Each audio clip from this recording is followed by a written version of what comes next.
Published in 1929, A Farewell to Arms is Ernest Hemingway's semi-autobiographical novel about war, love, loss, and existential struggle. Set during World War I, it tells the story of Frederick Henry, an American ambulance driver in the Italian Army, and his romantic relationship with Catherine Barclay, a British nurse. The novel offers a stark portrayal of war's brutality and the fragility of human happiness, while reflecting Hemingway's code of stoic endurance and minimalist style. Summary by book, 5-book structure. Book 1. War and Encounter. Summary. The novel begins in an Italian village near the front lines. Frederick Henry serves as a lieutenant in the ambulance corps. He lives a relatively carefree life with fellow soldiers, drinking and socializing. He meets Catherine Barclay, a British nurse grieving her fiancé's death.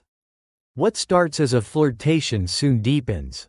Frederick is wounded during a trench attack and sent to a hospital in Milan. Analysis. This section establishes Hemingway's disillusionment with war. The tone is detached, reflecting the psychological numbness of soldiers. Catherine initially seems like a coping mechanism for Frederick, but hints of a deeper bond emerge. The landscape descriptions contrast nature's beauty with war's destruction, a Hemingway hallmark. Book 2. Healing and Love in Milan. Summary. In Milan, Frederick and Catherine's romance blossoms. They live in a borrowed dream world. Love provides an escape from war. Catherine becomes pregnant. Frederick undergoes surgery and recovery. As his health improves, the war closes in. Eventually, he must return to the front. Analysis. Milan symbolizes a temporary haven. Hemingway portrays love as a private refuge from chaos, but always fragile and impermanent. Catherine's pregnancy is a turning point, making their escape from reality unsustainable. Frederick's transformation from flippant officer to serious lover mirrors his growing emotional maturity. Book 3. Retreat and Chaos. Summary. Back on the front, Frederick witnesses the Italian army in disorderly retreat after the Battle of Caporetto. Roads are clogged, and discipline breaks down. Frederick is nearly executed by Italian military police as a suspected deserter but escapes by jumping into a river. He decides he is through with the war, and reunites with Catherine. Analysis. This book marks a moral and existential rupture. The retreat symbolizes the collapse of meaning and structure, not just militarily but spiritually. Frederick's desertion is both literal and symbolic, a farewell to arms, embracing individual morality over collective duty. The river symbolizes cleansing and rebirth. Book 4. Exile in Switzerland. Summary. Frederick and Catherine flee to Switzerland using a rowboat. There, they live a quiet life in the mountains. The couple is happy, preparing for the birth of their child.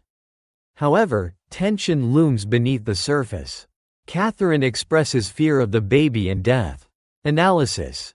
Switzerland serves as another illusory sanctuary, isolated from the world's violence.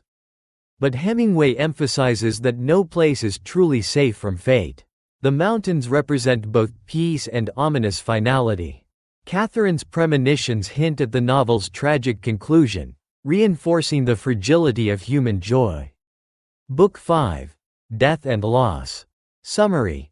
Catherine goes into labor, enduring a painful and prolonged delivery. Their baby is stillborn. Catherine begins hemorrhaging and dies soon after.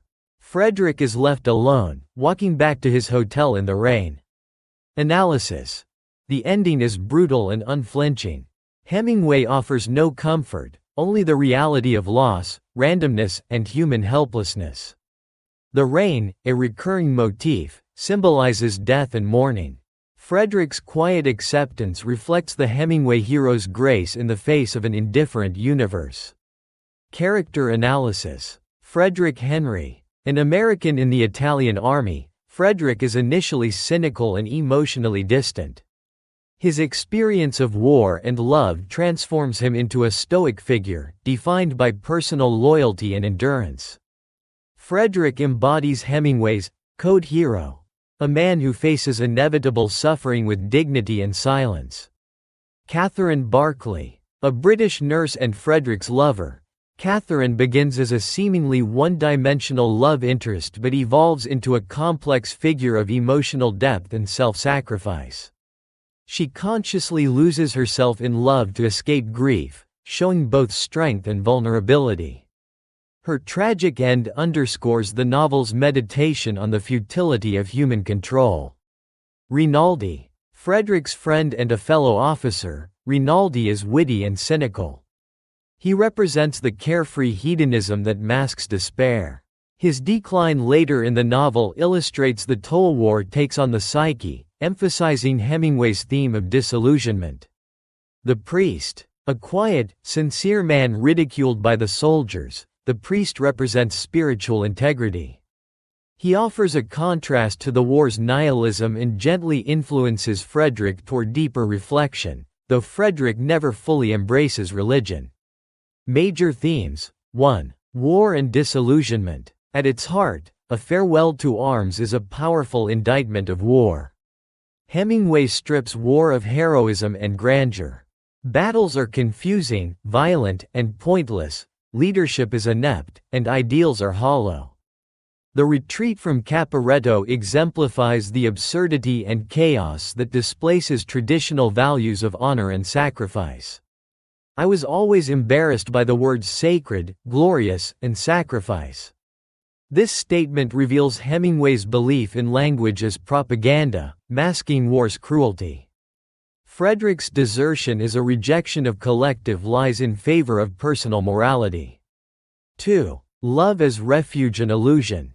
The love between Frederick and Catherine offers a temporary sanctuary, a private world free of war's destruction. However, Hemingway does not idealize love as salvation. Their relationship, though genuine, is ultimately doomed by forces beyond control. Love is portrayed as fragile, escapist, and inevitably tragic, a human effort to create meaning in an indifferent universe. 3. The fragility of happiness. Moments of joy in the novel, drinking wine, walking in the snow, being with Catherine, are described with deliberate simplicity. Hemingway elevates these moments but always shadows them with looming loss. Even in Switzerland, where the lovers find peace, death is never far. Hemingway suggests that happiness is fleeting and always vulnerable to fate. 4. Existentialism and the absurd. Frederick's journey is essentially existential. Faced with the randomness of death and suffering, he finds no divine order, only human choice. Like Camus' heroes, Frederick embraces a meaningless world without illusions. He does not pray at Catherine's deathbed. Instead, he stands silently, accepting the absurdity of existence. 5. The Hemingway Code. Frederick embodies the Hemingway Code hero: honor in action, stoic endurance, rejection of false sentiment, grace under pressure. His ultimate silence in grief reflects Hemingway's belief that words fail in the face of true suffering, and all one can do is endure with dignity. Symbols and motifs. 1. Rain. Rain is the novel's most persistent symbol, associated with death, sadness, and fate. Catherine fears it, rightly, as a sign of misfortune. It rains when she dies, reinforcing Hemingway's natural imagery as symbolic of life's uncontrollable forces. 2. Water and the river. Water serves both as a symbol of cleansing and escape. Frederick jumps into a river to flee execution, an act of both rebirth and liberation. But water also isolates, separating him from others and from emotional attachment. 3. The mountains versus the plains. Mountains represent peace, isolation, and timelessness, a contrast to the war-ravaged plains and cities. Switzerland, nestled in the mountains, offers temporary sanctuary but not immunity from tragedy. 4. The baby. Catherine's unborn child symbolizes hope and continuity, yet the baby is stillborn. Its death underscores Hemingway's theme of life's unpredictability and the futility of hope in a world governed by chance. Narrative style and technique. Hemingway's minimalist prose is essential to the novel's emotional effect. His sentences are often short, declarative, and unembellished. This iceberg theory, suggesting meaning beneath the surface, forces readers to engage deeply. Dialogue is also sparse and realistic, often evading emotional directness, which paradoxically heightens the emotional tension. By leaving much unsaid, Hemingway captures the inarticulate grief and numbness of war. The world breaks everyone and afterward many are strong at the broken places. This famous line illustrates Hemingway's philosophy of human endurance. Brokenness is inevitable, but strength lies in how one carries the wounds. Title meaning: A Farewell to Arms. The title has dual meanings. Literal farewell. Frederick deserts the army, physically leaving the war.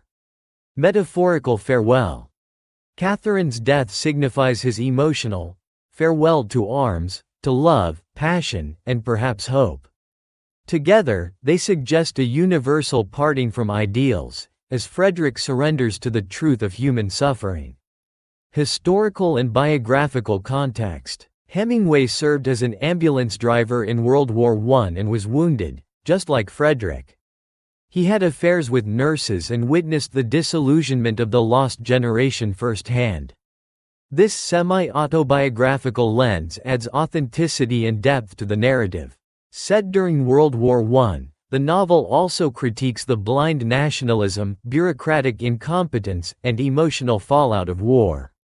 Conclusion: A Farewell to Arms is both a war novel and a love story, but ultimately it is a meditation on loss, impermanence, and human courage.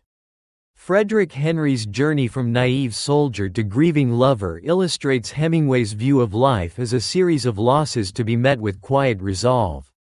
There is no triumph, no salvation. Only the endurance of pain, the grace of small pleasures, and the dignity of facing the void.